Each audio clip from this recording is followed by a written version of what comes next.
소송행위 의의와 종류 그랬죠. 소송행위는 어떤 행위를 하는데 소송행위를 한다 그 말이죠. 그러면 행위를 하면은 그냥 행위를 한다 그러면 말이 안 되니까 소송 절차를 조성한다. 절차를 조성하고 절차를 만들어지고 거기에 소송법적 효과가 인정되어야 소송행위라 그럽니다. 이걸 이제 협의 작은 의미로서는 공소 제기 시부터 재판까지 그걸 말하지만 넓은 의미로서는 수사, 재판의 집행을 절차까지 모든 것을 의미하는 것은 광의를 의미하는 겁니다. 그러면 그 소송행위에 대한 개념 요소를 볼까요? 절차를 조성한다. 그러면 소송행위라면 소송 절차를 조성한다. 그렇지만 절차와 밀접한 관리가 있지만 자 소송 절차를 조성하지 않는 행위는 절차에 효과가 부여되지 않으면 소송행위라고 하지 않습니다. 그래서 법관의 임명이라든지 사건의 배당 이런 것은 절차를 조성하는 행위라고 하지 않죠. 그렇다면 이렇게 소송행위가 되려면 이 절차에 효과가 인정돼야 된다. 그러면 아무리 사실상 소송에 필요한 행위일지라도 소송법적 효과가 인정되지 않으면 소송행위가 아닙니다. 그래서 법정 경위가 법정 정리하는 것, 개정 준비 행위 이런 것은 뭐가 아니다. 소송행위가 아니답니다. 그런데 우리가 가끔 시험 문제 나오는 것이 이중 기능적 소송행위, 두 가지 기능을 하는 소송행위가 있다. 이것은 소송법적 효과와 실체법적 효과 이게 두 가지가 다 더해졌다. 그래서 이중 기능적 소송행위다. 그래서 자수나 자백 이것은 소송법적에서는 수사의 단서가 되지만 실체법상에서는 형의 장량, 감경의 사유가 되겠죠. 그래서 이중 기능적 소송행위 이런 좀 봐두시기 바라고. 자, 3번. 소송행위는 특징이 있다. 왜 그러느냐? 소송행위는 앞에 소송행위가 각종 소송행위가 질서 있는 연쇄이므로 한 개의 소송행위는 앞부 소송행위를 기초로 해서 행해진다. 공소를 제기하고 그 다음에 증거를 조사하고 이런 모든 것이 절차에 의해서 진행되어 나간다. 그런다면 소송 절차가 진행된 경우 소송 절차의 안정성과 경계를 위해서 그 소송 절차 전체의 효력을 어지간하면 유지시킬 필요가 있다. 이걸 봐도 다른 말로 하면 절차 유지의 원칙이라고 합니다. 그러면 소송행위 종류에 대해서 한번 보기로 할까요? 소송행위는 주체에 의한 분류, 소송의 주체는 3주체니까 법원과 당사자, 그 다음에 제3자의 소송행위로 나눌 수가 있겠죠. 그럼 법원이 어떤 소송행위를 할 것이냐? 법원이 하는 것 중에서 가장 중요한 것은 심리와 재판이 가장 중요하죠. 그러나 심리와 재판만 있는 것이 아니고 법원에서 하는 것은 자 강제처분이나 증거조사도 이게 포함됩니다. 그 다음에 재판장, 수명법관, 수탁판사, 법원 사무관 등의 소송행위, 조서작성행위도 여기다 포함된다. 그러면 당사자가 하는 것은 뭐냐? 검사, 피고인이 하는 것. 그 다음에 피고인의 대리인이나 대표자, 변호인, 보조인 소송행위도 다 당사자의 소송행위에 들었는데 여기에는 보통 신청, 청구하는 것이나 진술, 그 어떤 증거에 대한 입증하는 것 이런 게 있다 정도만 알아두시면 되고 크게 중요한 건 아니죠. 여러분이 한번 봐두시면 됩니다. 그러면 제3자의 소송행위, 가끔 시험 문제 지문에 나오는 거, 법원과 당사자, 이해의자가 하는 소송행위는 뭐가 있느냐? 그럴 때 고소, 고발, 증언, 감정 이게 바로 제3자의 소송행위입니다. 그러면 그 소송행위를 성질에 의한 분류, 성질에 의해서 법률행위적 소송행위, 사실행위적 소송행위, 그러니까 복합적 소송행위. 그러면 복합적 소송행위라는 것은 법률행위와 사실행위가 다 두 개가 합쳐져 있다는 얘기죠.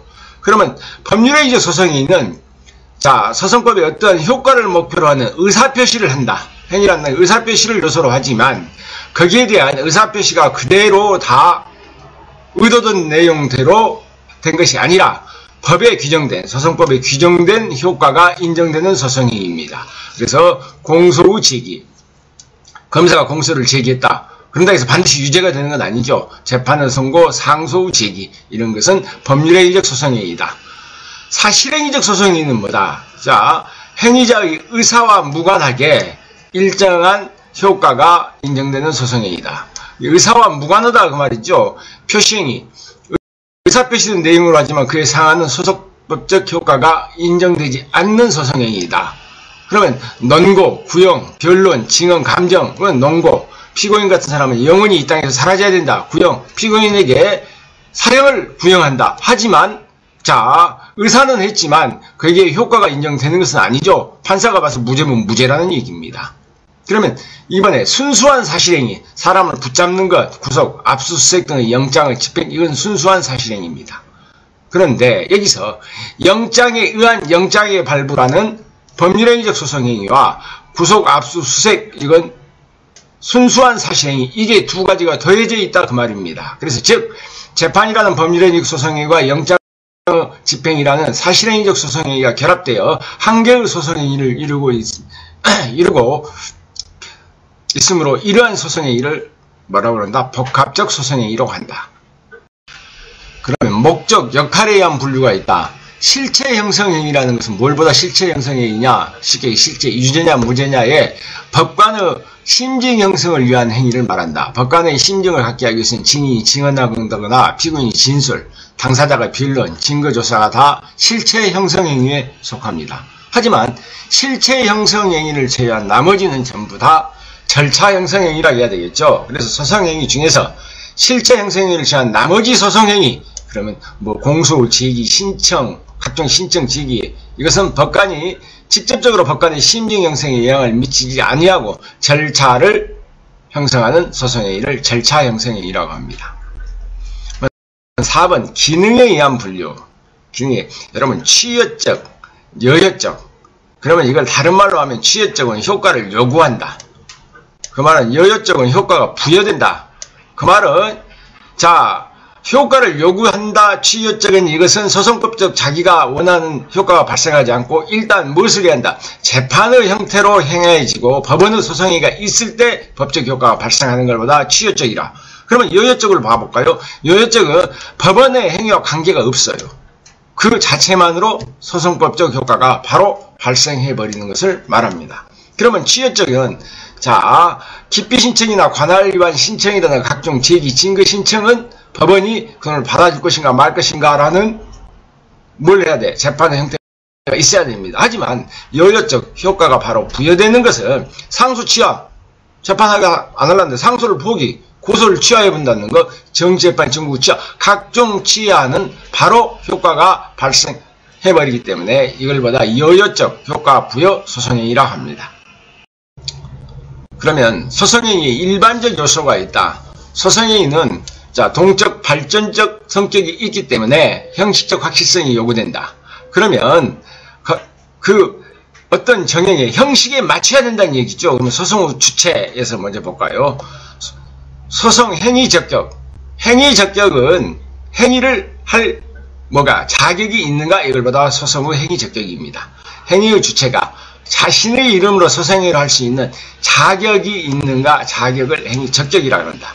그러면 일반적 행위 적격 그 말은 일반적으로 소송을 하기 위해서 다 필요되는 것은 소송 능력과 소송 행위 능력이 있어야 된다. 특별 행위 적격. 개개의 소송행위에 대해서 요구되는 행위 적격을 말하는데 만약에 특별 행위 중에서 행위 적격이 소송행위 개념 요소로 되어 있는 경우 행위 적격 없는 자의 소송행위는 자체는 불성립, 성립하지 않는다. 형사소송법에서 성립하지 않는 것은 두 가지가 있습니다.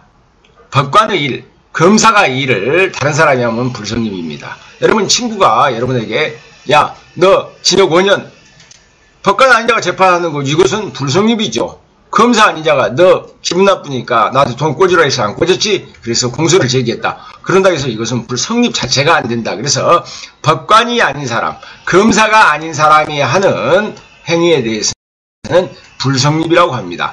그 이외의 것, 그 외에 소송행위를 일정한 자의 권한으로 규정하는데 권한 없는 자가 한 소송행위는 전부 무효입니다. 그러니까 불성립 외에는 다 무효라는 거죠. 고소권자 아닌 자가 고소하거나 상소권자가 아닌 자가 상소하는 것, 이건 전부 무효다. 형사소송법 무효는 많지만 불성립은 두 가지밖에 없다. 여러분이 그렇게 알아두시면 됩니다.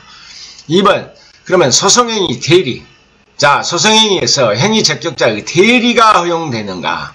그러면 이 대리가 허용되는가 안 되는가의 문제의 전제 조건은 이 대리는 피고인, 피의자나 제3자의 피고인이라든가 피의자 또는 제3자의 소송행위에 대해서는 문제됩니다.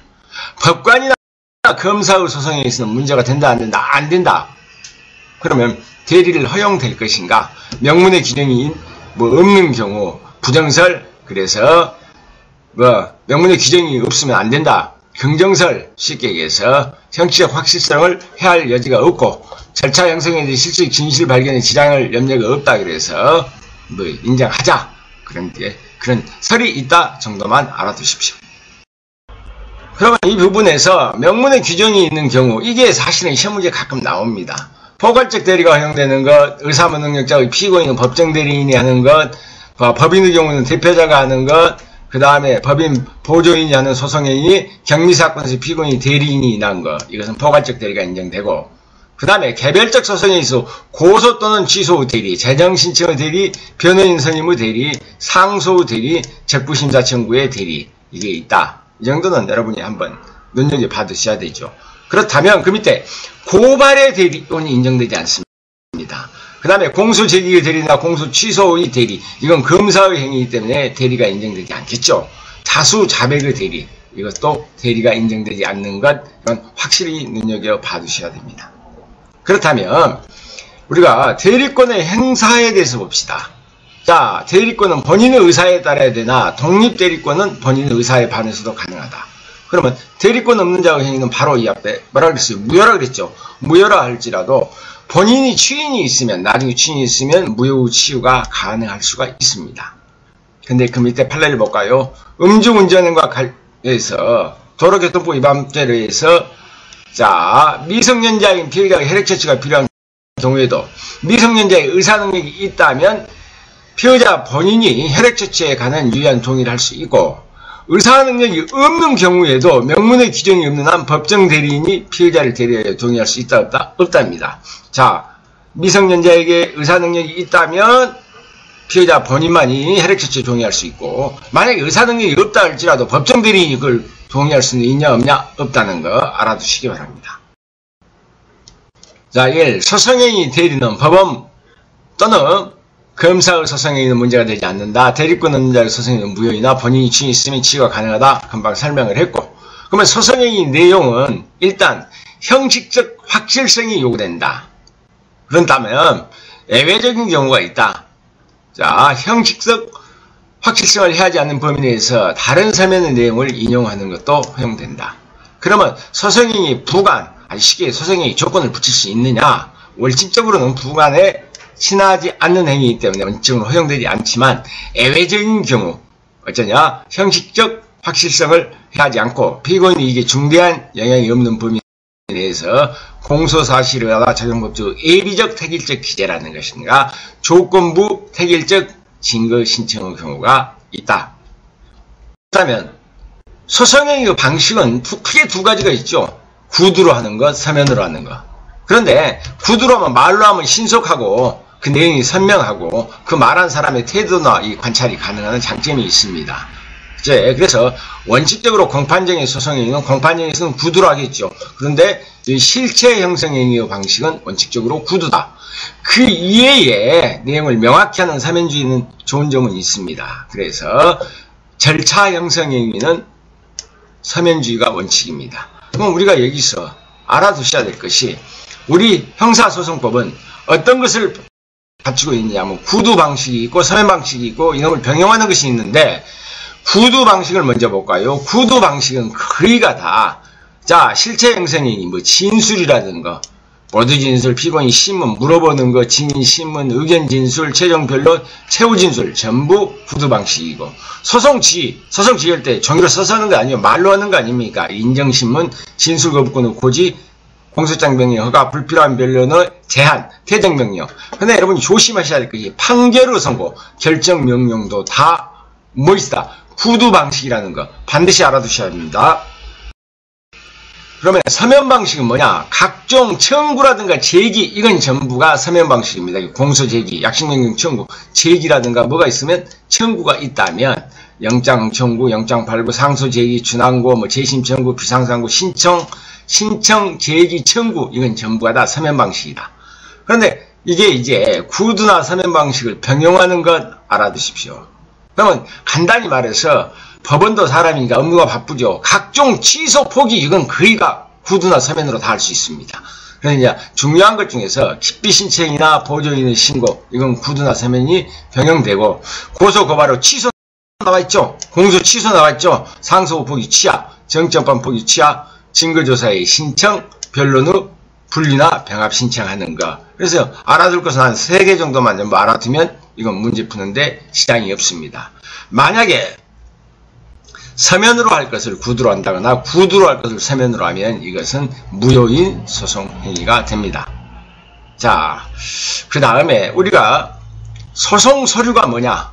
뭘 보다 소송 서류라고 할 것이냐? 형사소송법상 작성이 인정된 서류로서 특정한 소송 행위에 관하여 소송에 사용하기 위하여 작성된 일체의 서류입니다. 소송에 사용하기 위해서 작성된 것이다. 그러면 이걸 뭐라 그럽니까? 법원에서 작성된 서류라든가 법원에 제출된 서류도 다 포함된 겁니다. 그러나 압수된 서류는 증거물이라 그러지 소송 서류라고 하지 않습니다. 이런 소송 서류는 원칙적으로 뭐냐? 원칙적으로 비공개가 원칙입니다. 그래서 소송 서류는 공판 개정 공익상 필요 기타 상당한 이유가 없으면 공개하지 못한다 그랬죠. 그러면 이 공판 개정 전이랑 1회 공판 기일 전만 아니라 2회 공판에서 1회 공판 기일에 공개하지 않았던 서류는 공개하지 못한다는 얘기죠. 이렇게 이 소송 서류에는 어떤 것이냐? 성질에 의해서 나눌 수도 있고 작성자에 의해서 나눌 수도 있고 저서가 있다. 이 3가지를 한번 볼까요? 그러면 성질에 의한 분류부터 봅시다. 의사표시적 문서. 자, 의사를 그냥 표시한 것에 불과해.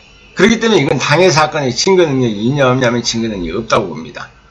공소장, 자, 공소를 제기한다는 검사의 의사, 고소장, 피해자의 의사, 상소장, 변호인 선임계. 하지만 보고적 문서는 일정한 사실관계를 보고하는 문서로서 일정한 요건 하에서 증거 능력이 있습니다.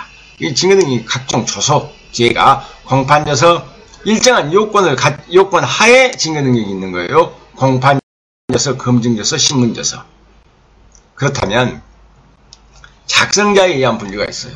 작성자, 일단 공무원에 대한 서류, 공무원에 대한 것은 그 공무원이, 소속 공무원이 기재하고 기명, 날인, 서명해야 된다는 거. 그건 알아두시기 바랍니다. 비공무원, 공무원이 아닌 사람은 그냥 기명, 날인만 하면 된다. 그 다음에 인장이 없으면 지장으로 할 수도 있다. 이게 또, 그러면 조서가 있다. 조서는 아까 이 보고적 문서라지 전부 조서죠. 조서, 보고적 문서 중 일정한 절차 사실을 입증하기 위해 작성된 공권적 문서를 조서라고 한다. 크게 의미는 없어. 아, 이런 것이 있다 정도만 알아두셔야 됩니다. 그러면 이렇게 보니까 조서 중에서 가장 중요한 게 뭐냐면 공판조서입니다. 공판조서는 뭘 의미하느냐? 공판조서란 일단 공판기일에 그 소송 절차에 참여한 법원 사무관 등이 법원 사무관이 작성을 하는데 왜 작성하냐? 회의록 같은 거예요. 공판전이 일어났던 모든 것을 그 공판 절차의 공정을 담보하고 후에 분쟁의 방지를 하기 위해서 그 절차에 따라 일어난 것을 그대로 법원 사무관이 작성한 것보다 공판조서라고 한다. 그러면 공판 기일의 절차가 아닌 공판 준비 절차나 증거 보전 절차에 작성한 조서는 공판조서라고 하지 않습니다. 그래서 공판조서가 아니다 그러죠. 이건 여러분 이걸 애울려 하지 마십시오. 공판조서의 기준은 공판은 자 그날 일어났던 일을 공판조서는 언제 일시 법원 그때 이제 법관 검사 법원 사무관의 관직과 성명도 쓰고 피고인 나온 피고인 대리인 변호인 보조인 통역인의 성명 피고인이 남았는지 안 했는지 출석 여부 그 다음에 공개에 관해서 공개를 할 것인가 말 것인가 공개의 여부와 금할 때 그 사유 그 다음에 공소사실의 진술 또는 그 변경의 서면을 낭독했던 것 피고인에게 권리를 보호하는 진술을 기회를 준 사실 뭐 증거조사할 때 증거된 서류와 증거조사의 방법 거기서 일어났던 것 전부를 쓰는 겁니다. 그래서 공판정에서 행한 검증이나 압수 변론의 여지 공판정에 기재한 사항 소송관계인의 증거에서 기재를 허가한 사항 그 다음에 최종 진술을 기회를 줄 때는 그 진술을 준 사실 판결 또는 기타 선고 고지하면 그 사실 그 다음에 그러면 이런 것이 있다 그 말은 공판조서는 공판정에서 일어났던 일 세부적인 것 절차에 관한 것을 거의 다 기재를 하는 겁니다. 그러면 공판조서에 시험에 잘 나오는 또 이 부분이요. 기명날인 또는 서명 부분입니다. 공판조서는 재판장과 참여한 법원 사무관 등이 참여한 법원 사무관이 기명날인 또는 서명해야 됩니다.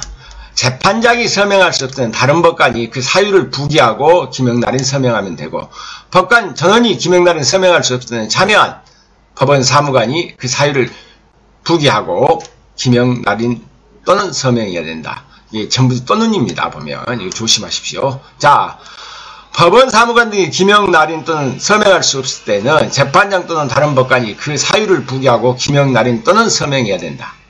그러면 이 공판조서는, 법정에서 일어난 공판조서는 어쩔 것이냐. 공판조서는 공판기일 후에 신속히 정리해야 된다. 날짜 이거 정확히 알아두십시오. 옛날에는 오히려 지금 신속히입니다. 그러면 만약에 다음 해에 공판기일에 전해의 공판심리에 대한 주요 사항 요지를 조서에 의하여 고지한다. 다만 다음에 공판기일 전에까지 공판조서가 정리되지 아니할 때는 조서에 의하지 아니하고 고지할 수 있다. 정리되지 않을 때는 조서에 의하지 아니하고 고지할 수 있습니다. 자, 만약에 공판조서의 정확성을 제고하기 위해서 당사자는 검사, 피고인, 변호인은 공판조서의 기재의 변경을 청구하거나 이의를 제기할 수 있습니다. 자, 만약에 이런 이의가 있으면 그 취지와 그에 대한 재판장의 의견을 기재한 조서를 작성하고 공판조서 뒤에 첨부하도록 했습니다. 그러면 공판장에서 속기나 녹취, 자, 이때는 법원은 검사, 피고인, 변호인이 신청이 있을 때 특별한 사정이 없는 공판장에서 심리 전부 일부를 속기사로 하여금 속기하거나 녹음장치, 영상장치를 이용하여 녹화해야 되고 필요할 때는 직권으로 이를 명할 수 있습니다. 그래서 법원은 이런 그 속기록이라든가 녹음물, 영상 녹화물을 공판조서와 별도로 보관하여야 한다. 이것도 알아두시면 좋죠. 그럴 때 당사자는 그래서 검사, 피고인, 변호인 비용을 부담하고 그 사본을 청구할 수 있고, 자, 이렇게 속기록, 녹음물, 영상 녹화물, 녹취서는 전자 형태로 이를 보관했으면 재판이 확정되면 폐기합니다. 하지만 그것이 만약에 속기록이라든가 영상 녹화물이 조서의 일부가 된 경우에는 폐기하지 않습니다. 그러하지 아니하다. 그러면 공판조서의 열람 등사권, 피고인은 공판조서의 열람 또는 등사를 청구할 수 있다. 만약에 조서를 읽지 못할 때는 어쩝니까? 공판조서의 낭독을 청구할 수 있다. 만약에 이렇게 열람 등사라든가 읽지 못해서 낭독을 청구했는데 응하지 아니할 때는 이걸 유죄의 증거로 할 수 없습니다. 그러면 판례를 볼까요? 자, 조서를 아주 간단하게 1번 판례는 피고인이 공판조서에 열람 등사권을 법원이 부동하였을 때 그 공판조서는 유죄로 증거로 사용할 수 없을 뿐만 아니라 공판조서에 기재된 당해 피고인이나 증인의 진술도 증거로 할 수 없다는 것. 그런데 2번 보면은 이 판례가 좀 재밌는 판례입니다. 피고인이 공판조서에 열람 등사를 청구해서 법원이 부동하였습니다. 그러면 이것을 공판조서는 유죄의 증거로 할 수 없을 뿐만 아니라 그 증인의 진술도 증거로 할 수 없다고 한다. 그러나 그러한 증거들 외에 적법하게 채택하여 주소한 다른 증거만 보더라도 범죄 사실을 인정하기 충분하고, 자, 당해 공판조서의 내용을 비춰봐서 공판조서의 열람 또는 등사를 법원이 응하지 않는 것이 피고인의 방어권이나 변호인의 변호권에 본질적으로 침해의 정도에 이르지 않는 경우, 그때는 어쩔 것이냐. 증거로 사용했다 할지라도 판결에 영향을 미친 위법이라고 할 수 없다라는 것. 이건 한번 봐두십시오. 그러면 3번 판례를 볼까요? 자, 피고인이 차례 공판기일 전에 원하는 시기에 열람 등사를 하지 못했습니다. 그랬을 때 변론 종결 이틀 전에, 그래서 늦게서 이걸 열람 등사를 했다. 그런다 할지라도 피고인은 방어권 행사에 지장이 있다는 등 특별한 사정이 없는 한 그 열람 등사권이 침해됐다고 볼 수 없기 때문에 그 공판조서는 유죄로 사용할 수 있다는 겁니다. 그 다음 이건 이제 법전에 있는 거죠. 공판조서의 서명 날에는 재판장이 공판기일에 참석한 재판장이 하고, 열석하지 아니한 판사가 서명 날인한 조서는 이건 무효라고 해야 되겠죠. 무효면 소송 절차의 증거 공판조서는 증거 능력이 없다고 해야 됩니다.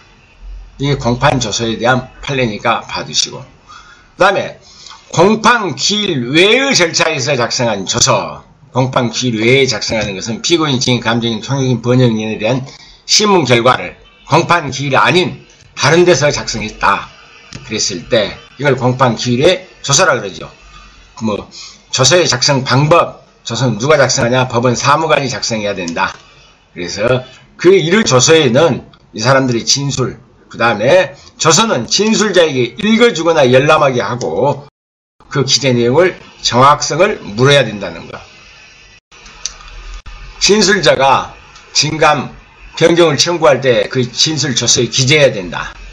뭐 신문에 참여한 검사, 피고인, 변호인이 조서의 정확성에 대해서 일일 진술할 때 그 요지를 기재해야 된다. 이건 전부 여러분이 봐두시면 될 것이고, 압수수색 검증 조서. 자, 압수수색을 할 때는 조서를 작성해야 되고 검증 명령 현상을 명확하게 해야 도서나 사진도 첨부할 수 있고, 물건 압수의 품목, 외관상, 특징과 수량을 기재해야 되고, 체포 구속 적부심의 조서는 이것도 준용을 합니다. 자, 그러면 조서의 뭐 기재 내용, 그러면 조서도 마찬가지죠. 자, 조사 처분의 연월일과 장소를 기재하고, 참여자 기재해야 되고, 처분의 참여자, 그 다음에 서명날이 나고, 공판기일에 법관이 조사든 처분을 행할 때 재판장 또는 법관과 참여한 법원 사무관 등이 기명날인 또는 서명해야 된다는 것. 그런데 여러분이 4번에 소송 서류에 대한 열람 등사권. 자, 피고인, 피의자, 변호인의 경우 이 부분은 정확히 알아두십시오. 이 부분이 이번에는 시험에 자주 나오면서 여러분이 보시면 좀 어렵게 느끼는 부분입니다. 봅시다. 법원이 보관한 서류. 법원이 보관한다. 그 말은 일단 피고인이 됐다는 얘기죠. 그래서 피고인과 변호인, 그리고 피고인의 법정대리인, 특별대리인, 보조인, 소송 계속 중인 관계 서류와 증거물을 열람하거나 등사할 수 있다는 얘기입니다. 그런데 1번, 피고인의 법정대리인, 특별대리인, 보조인 또는 배우자, 직계주, 형제, 자매로서 피고인의, 이게 시험 문제 나왔죠. 위임장 및 신분관계를 증명하는 문서를 제출하는 자에게 관계 서류 또는 증거물을 열람하거나 등사할 수 있다. 그런데 피고인은 위임장 및 신분관계를 증명하는 문서입니다. 둘 다가 있어야 된다. 그 다음에 2번, 피고인과 변호인, 직계, 가족, 배우자, 형제, 자매, 법정대리인은 구속영장을 발부한 법원에 영장의 등본의 교부 청구가 가능하다. 그래서 법원이 하는 거, 보관하는 거, 검사가 보관하는 거, 공소 제기 이후에, 그러니까 피고인이 된 후에 검사가 보관하고 있는 서류에 대해서 열람 등사할 수 있습니다. 이건 누가 한다? 변호인이 할 수 있는 것이고, 만약에 피고인은 어쩌냐? 변호인이 있는 경우에는 열람 신청만 가능합니다. 변호인이 없는 것은 열람 등사까지 같이 할 수 있겠죠. 이건 알아두시기 바랍니다. 그 다음에 수사 서류. 원칙적으로 수사 절차에서 피의자에 대한 수사 기록 열람 등사권은 인정되지 않습니다. 그런데 예외적인 부분 봅시다. 영장 실질심사나 체포 구속 적부 심사를 청구한 피의자의 변호인은 누구에게? 지방법원 판사에게 제출된 구속영장 청구서와 그와 첨부된 고소 고발장, 피의자의 진술을 기재한 서류와 피의자입니다. 피의자가 제출한 서류를 열람할 수 있다. 이 앞부분과 피의자의 진술을 기재한 서류와 피의자가 제출한 서류를 열람할 수 있다는 겁니다. 그 다음에 구속영장이 청구되거나 체포 구속된 피의자, 그 변호인, 법정대리인, 배우자, 직계친족, 형제, 자매나 동거인, 고용주는 여기서 동거인 봅시다. 동거인 또는 고용주는 뭘? 긴급체포서, 현행범체포서, 체포영장, 구속영장 또는 그 청구서를 보관하고 있는 누구에게? 보관하고 있는 사람에게 그 교부를 청구할 수 있습니다. 검사, 사법경찰관, 법원 사무관 등에게 그 등본의 교부를 청구할 수 있다. 여기에 동거인 고용주가 포함된다는 것. 네, 긴급체포서라든가 현행범체포서, 체포영장, 구속영장은 이런 경우에는 동거인 고용주가 포함되는 것까지도 알아두시기 바랍니다.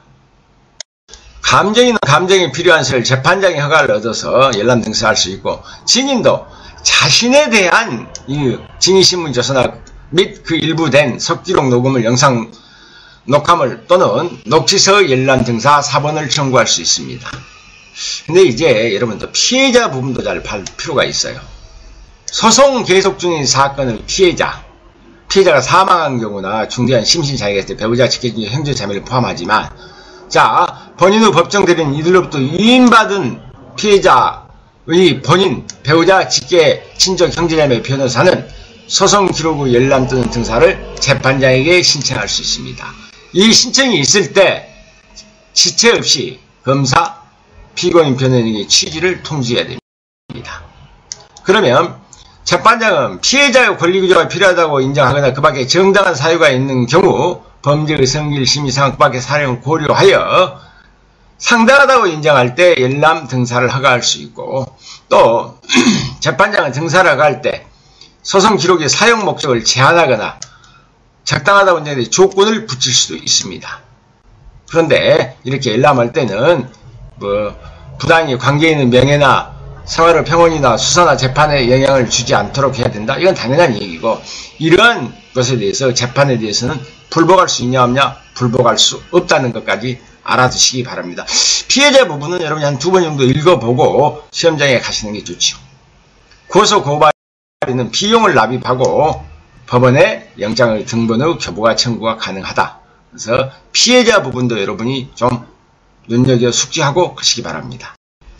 그런데 판례를 보면, 자, 구속적부 심사 단계에서 아무것도 없는데 그놈을 구속적부를 심사를 한다 그러면 이상하겠죠. 그래서 변호인이 고소장, 피의자 신문조서에 열람하여 피구속자와 방어권으로 저록을 끼치는 것이 일체 수사서류당에서 금지하는 것은 아니다. 그러면 결국 뭡니까? 변호인에게 고소장과 피고인 신문조서에 대한 열람 및 등사를 거부한 경찰서장의 정보 불공개 결정은 변호인의 피구속자의 조력할 권리 및 알 권리를 침해해서 위배된다 그 말입니다. 자, 법원이 수사서류에 대한 열람 등사를 허용할 것을 명하는 결정, 자, 열람 등사를 명하는 결정을 했는데도 검사가 선례가 없다는 이유로, 자, 법원의 결정에 어긋나는 이유로 쉽게 해서 열람 등사를 안 해줬다는 얘기죠. 그런데 어긋나는 행위를 하였다면 특별한 사정이 없는 한 당해 검사에게 직무 의무를 위반한 과실이 있다고 보아야 되겠죠. 법원의 결정을 받아주지 않았으니까 검사에게 직무 의무 위반한 과실이 있다고 봐야 한다. 그 밑에 걸 한번 볼까요? 검사는 증거인멸이나 피의자 공범감대자가 도망할 염려가 있거나 수사에 방해가 될 염려가 있을 때에는, 그러니까 지방법원 판사에게 1항에 규정된 서류, 구속영장 증거서를 제한 그 서류를 열람을 제한하는 의견을 제출할 수 있고, 지방법원 판사는 검사의 의견이 상당하고 인정할 때, 이때 전부 또는 일부를 제한할 수 있습니다. 알아두셔야 됩니다. 전부 또는 일부의 열람을 제한할 수 있다. 그 다음에 이제 5번에 보면은 여러분이 재판 확정 기록, 재판이 확정된 기록에 대해서 그 재판, 판결이 아닌 재판 확정 기록은 어디가 있느냐 그러면 검찰청이 가지고 있습니다. 그래서 재판을 확정 기록에 대한 열람 등사는 누구든지 권리구제 학술 목적, 공익을 목적으로 하는 경우에 이를 보관하고 있는 검찰청에 열람 등사를 신청할 수 있다. 자, 그러면 여기서 이제 문제가 되는데, 검사는 기록 보존을 위하여 필요하다고 인정하는데 열람을 등사하기가 할 수 있고, 다만 원본의 열람 등사, 원본의 열람 또는 등사가 필요한 경우는 그러하지 아니하다. 소송 기록의 열람 또는 등사를 신청하는 자는 열람 등사에 관한 검사의 처분에 불복이 있는 경우, 불복이 있을 때는 어디냐? 불복이 있을 때는 이건 법원으로 가야 합니다. 보관하고 있는 검찰청에 대응하는 법원에 그 처분의 취소 또는 변경을 신청할 수 있습니다. 근데 열람 등사의 제한 사유, 그래고 쭉 있죠. 심리가 비공개로 전개될 때, 소송 기록을 공개로 하는 것이 국가의 안전보장, 선량한 풍속, 공공질서 유지, 공공복리를 현저하게 침해할 우려가 있을 때, 사건 관계인의 사생활 비밀, 생명, 신체의 안전, 소송기록 공개로 공범관계에 있는 자와 증거인멸, 도주의 우려가 있을 때, 소송기록 공개로 피고인의 개성이나 경성의 현당 지장을 초래할 우려가 있을 때, 그다음 6번, 7번은 좀 봐둘 필요가 있죠. 소송기록 공개로 인하여 영업비밀을 현저하게 있으니 영업비밀도 포함된다는 거. 그 다음에 소송기록 공개에 관하여 당해 소송인이 일단 동의하지 아니한 경우, 이때도 제한사유에 해당되는 겁니다.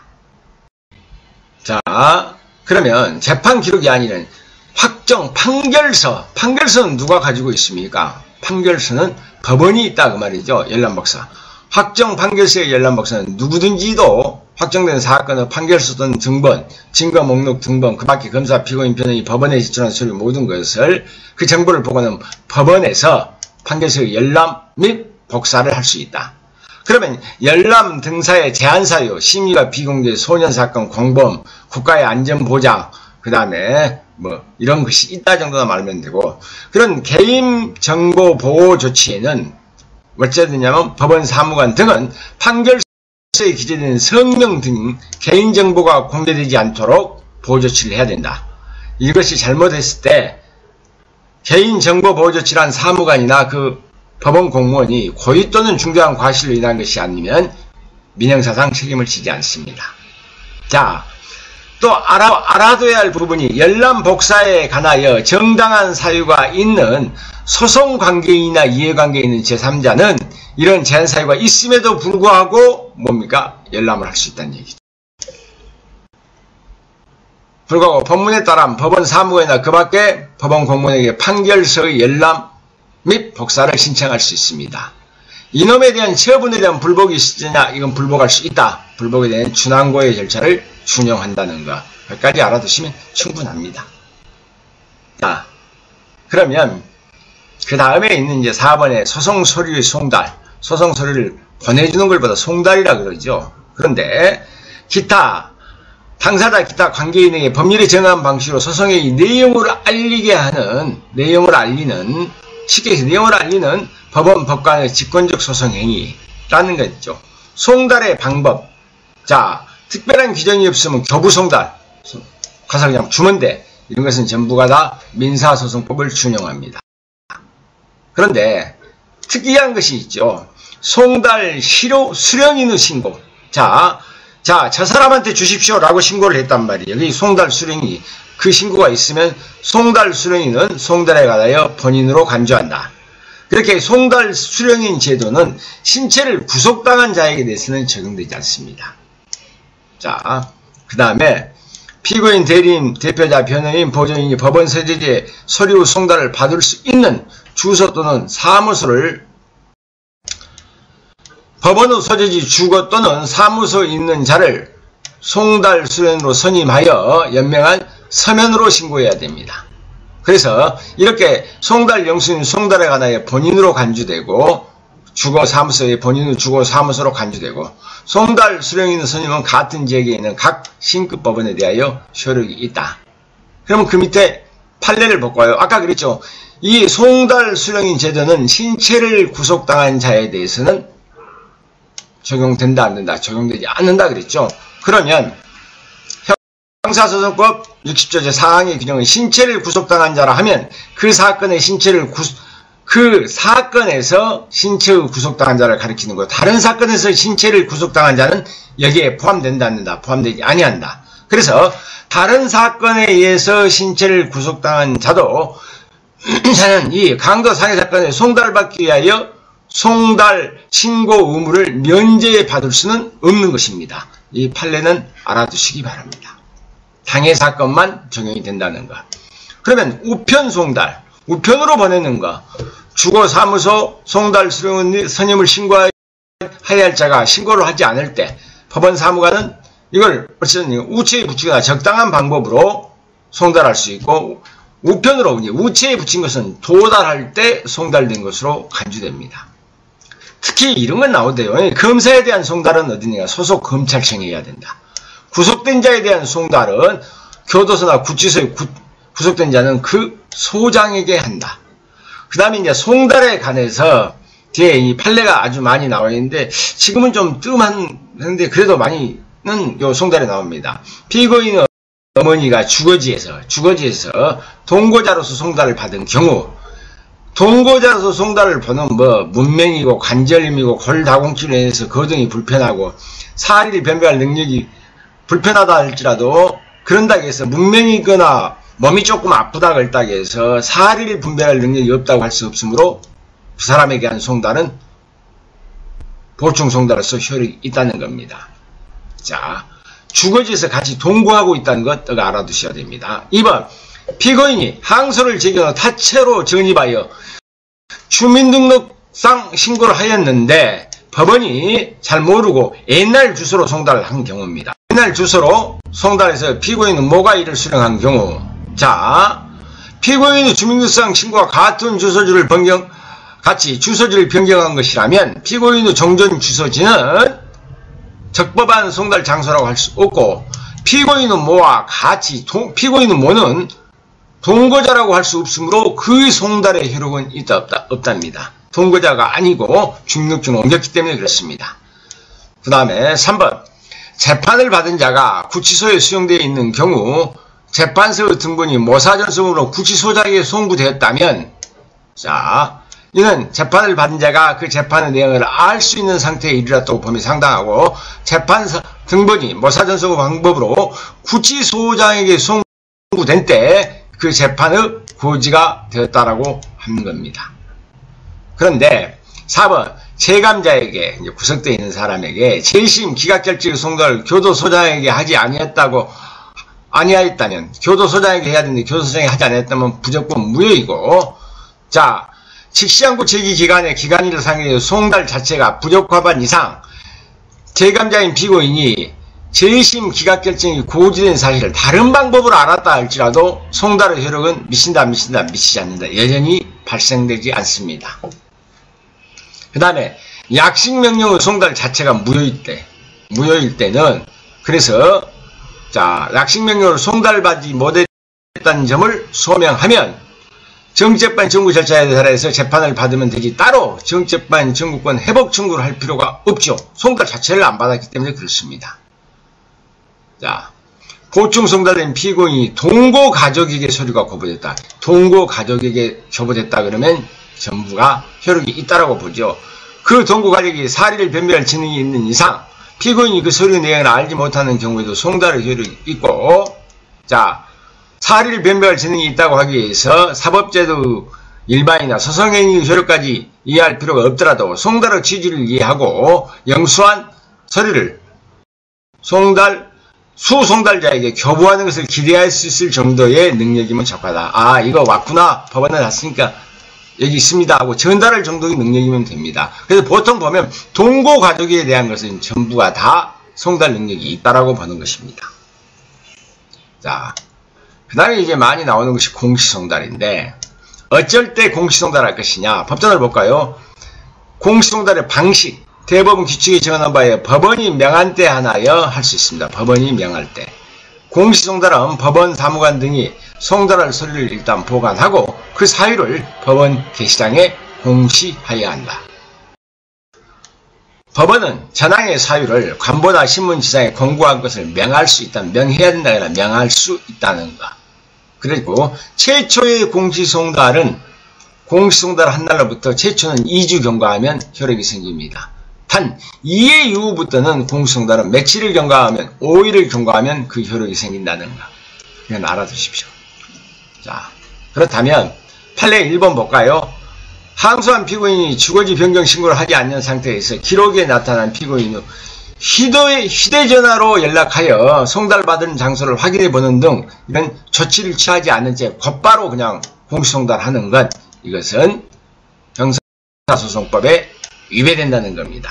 일단 휴대전화 번호가 있으면 그렇게 한번 연락을 해보고 그런 조치를 취한 후에 보내라는 얘기고, 자, 공시송달은 형사소문 63조 1항에 피고인이 주거 사무소 현재지를 알 수 없을 때 하나여 할 수 있을 뿐이고, 주거라든가 사무소 현재지가 기록상 나타나 있는 경우에 이건 할 수 없습니다. 그 다음에 3번, 형사소송 절차에서 피고인에 대한 공시송달은 주거 사무소 현재지를 알 수 없을 때 하나 할 수 있을 뿐이고, 만약에 기록상 명백한 경우 할 수 없다 할 것이고, 우편 집행인이 2번 가서 제한고의 주소지에 갔으나 수취인이 부재하였다는 사유, 수취인이 집에 없다는 것으로 주거를 알 수 없을 때에 해당한다라고 단정할 수 있다 없다, 단정할 수 없다라는 얘기죠. 자, 4번에 공시송달 방법에 의하여 피고인 소환이 부적법하여 피고인이 공판기일에 출석하지 않는 가운데서 제1심 절차가 진행된 것은 위법하고, 그에 따른 1심의 판결은 파기되어야 하며 항소심이 다시 적절한 절차에 소송행위를 새로이 한 후에 항소심에서의 진술과 증거조사의 심리 결과를 기초로 해서 다시 판결해야 된다. 그래서 공시송달이 잘못됐을 때는 이런다는 얘기죠.